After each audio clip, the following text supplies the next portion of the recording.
வங்கிகளிடம் வாங்கிய கடனை திருப்பி செலுத்தாத தொழிலதிபர் விஜய் மல்லையா வெளிநாடு செல்ல தடை விதிக்க கோரி ஸ்டேட் வங்கி உள்ளிட்ட வங்கிகள் உச்சநீதிமன்றத்தில் மேல்முறையீடு செய்துள்ளன.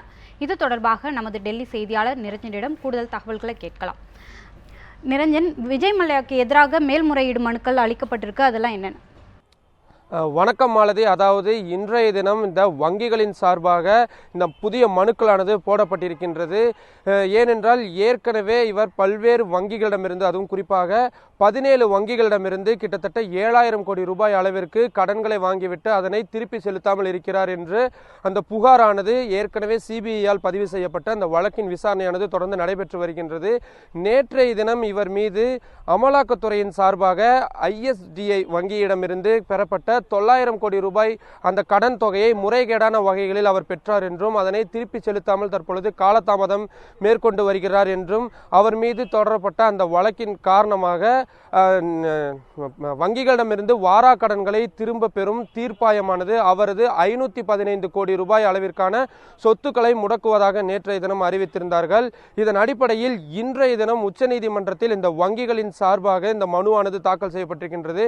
இந்த மனுவில் குறிப்பிடப்பட்டுள்ள சாராம்சங்கள் என்னென்னவென்று பார்த்தோமேயானால், இவர் மீது இத்தனை வழக்குகள் போடப்பட்டிருக்கின்றது. எனவே இவர் வெளிநாடுகளுக்கு சென்றார் என்றால் உடனடியாக இவர் தலைமறைவாகக்கூடிய ஒரு அபாயமும் இருக்கின்றது. எனவே இவர் இந்தியாவை விட்டு வெளியேற தடை விதிக்க வேண்டும் என்று அந்த மனுவில் குறிப்பிடப்பட்டிருக்கின்றது. அதே போல இவரது பாஸ்போர்ட்டை முடக்க வேண்டும் என்று அந்த மனுவில் குறிப்பிடப்பட்டுள்ளதாக தற்பொழுது தகவல்கள் கிடைத்திருக்கின்றது.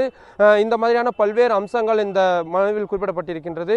முன்னதாக இந்த மனுவினை தாக்கல் செய்வதற்கு உச்சநீதிமன்ற தலைமை நீதிபதி TS தாக்கூரிடம் ஒரு கோரிக்கையானது இந்த வங்கிகளின் சார்பாக வைக்கப்பட்டது. அதற்கு உச்சநீதிமன்ற நீதிபதிகள், நீங்கள் தாராளமாக இந்த மனுவினை தாக்கல் செய்யலாம், நாங்கள் உடனடியாக நாளையே இந்த மனுவினை விசாரணைக்கு எடுத்துக்கொள்கிறோம் என்றும் அவர்கள் அறிவித்திருந்தார்கள். அதன் அடிப்படையில் உடனடியாக வங்கிகளின் சார்பாக இந்த மனுவானது தற்பொழுது தாக்கல் செய்யப்பட்டிருக்கின்றது. இது விஜய் மல்லையாவிற்கு ஒரு கூடுதல் தலைவலியை ஏற்படுத்தியிருக்கின்றது. ஏனென்றால் அவரது பாஸ்போர்ட்கள் உள்ளிட்டவை முடக்கப்பட்டுமேயானால் உடனடியாக அவரது எந்தவிதமான அடுத்த கட்ட நடவடிக்கைகளும் மேற்கொள்ள முடியாத ஒரு சூழ்நிலை ஏற்படும். எனவே இதன் காரணமாக விஜய் மல்லையாவிற்கு இது ஒரு புதிய தலைவலியை ஏற்படுத்தியிருக்கிறது என்று சொல்லலாம். மாலதி, நிரஞ்சன், வங்கிகள் சார்பில் தொடரப்பட்ட மேல்முறையீட்டு மனுக்கள் எப்போது விசாரணைக்கு வருகின்றன?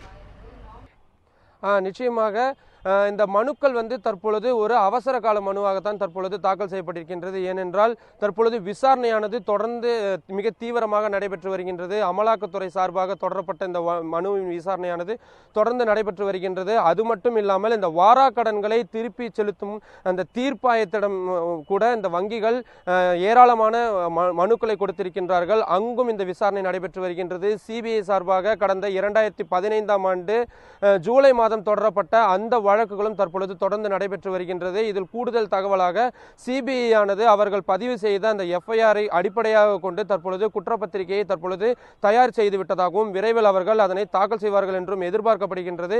எனவே இது மாதிரியான சூழ்நிலையால் அவர் வெளிநாடுகளுக்கு சென்று விட்டார் என்றால் இந்த வழக்கின் அனைத்து விசாரணையும் சற்று தோய்வு ஏற்பட்டுவிடும். எனவே அவர் உடனடியாக விசாரணைக்கு அழைக்கப்பட வேண்டிய ஒரு கட்டாயமும் தற்பொழுது எழுந்திருக்கின்றது. எனவே அதன் காரணமாக உடனடியாக இந்த மனுவினை விசாரிக்க வேண்டும் என்று உச்சநீதிமன்றத்தில் அந்த வங்கிகளின் சார்பாக மிகப்பெரிய ஒரு கோரிக்கையானது வைக்கப்பட்டிருந்தது.